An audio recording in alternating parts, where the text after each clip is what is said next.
Hello members of the Scholarship Selection Committee. I had every intention of filming this video in the sun, but Prince Rupert's weather had other plans and likes to keep me on my toes.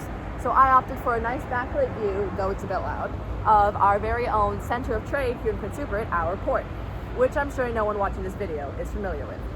My name is Fiona Riesen, and this is my formal video application for the Prince Rupert Port Authority Legacy Scholarship. Trade is an integral part of modern civilization, from sustaining relationships between nations to providing your own personal wants and needs in your own home.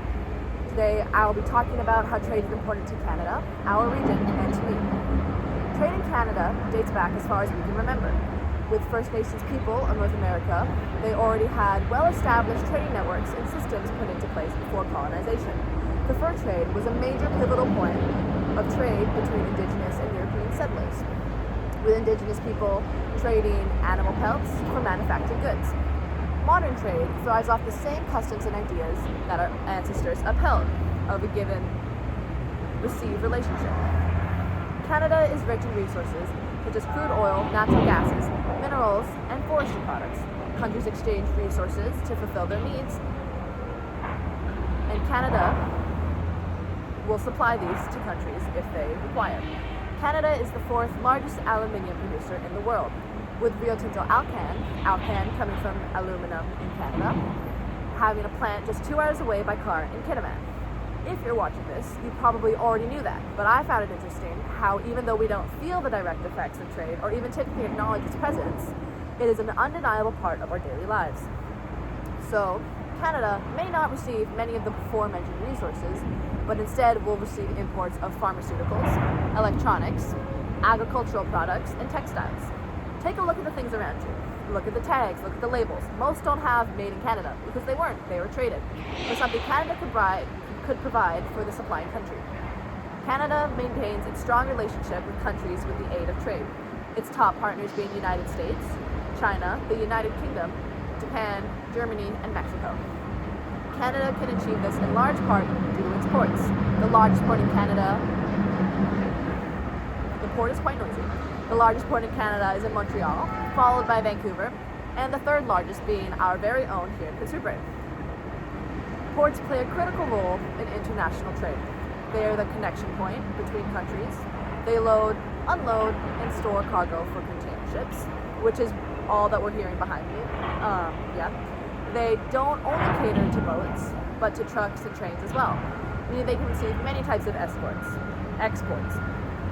They offer a wide variety of jobs, boosting local and national economics. For example, located just outside of Prince Rupert is an LPG, liquid propane, quality testing lab. I personally had the chance to visit this lab on a field trip during my chemistry class at the college, and I was able to see firsthand how gases are tested for impurities, how different parts of a supply chain function and work together. The gas arrives in a pipeline, it's tested, then stored, and then delivered to the port for international trade, or national.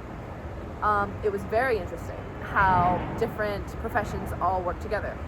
So you have chemists, of course, testing the gases in the lab, but you need the engineers to make equipment and machines, statisticians and developers helping to make the programs which are used to measure the amounts of propane and other compounds in the gas. Then there are the people at the port itself who will need to load the propane into the ships, and the list goes on. All ports are gateways for international trade, with the port in Canada,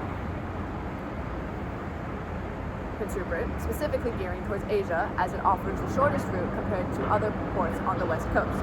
Our port is loud. Our port is interconnected to suppliers via rail, which typically deliver liquid pellets, coal, and grain. Now to the part about how trade affects me personally. I plan to pursue a field in chemistry. My before-mentioned experience of visiting the propane testing lab really showed me how diverse my options really were. It opened up a door for me that I hadn't been considering before, which was chemical engineering. I would perform experiments on a larger scale and help make machines to get the most product yield, which would boost my country's economics. My favorite thing about trade is that if all goes according to plan, I get to pay less for the product. This is because with more trade and a more competitive market, prices will be lowered. Trade can also allow different companies to specialize in producing specific goods, also lowering prices. trade also allows me to have access to my favorite instant noodles, my Ghibli soundtrack piano book, and it got me the phone I'm recording this on, the computer that you're most likely watching this on, and the laptop that has seen my most stressful highs and lows as I wrote this script. Thank you for your time and consideration in reviewing my application, and you know what they say, a trade a day keeps the doctor away.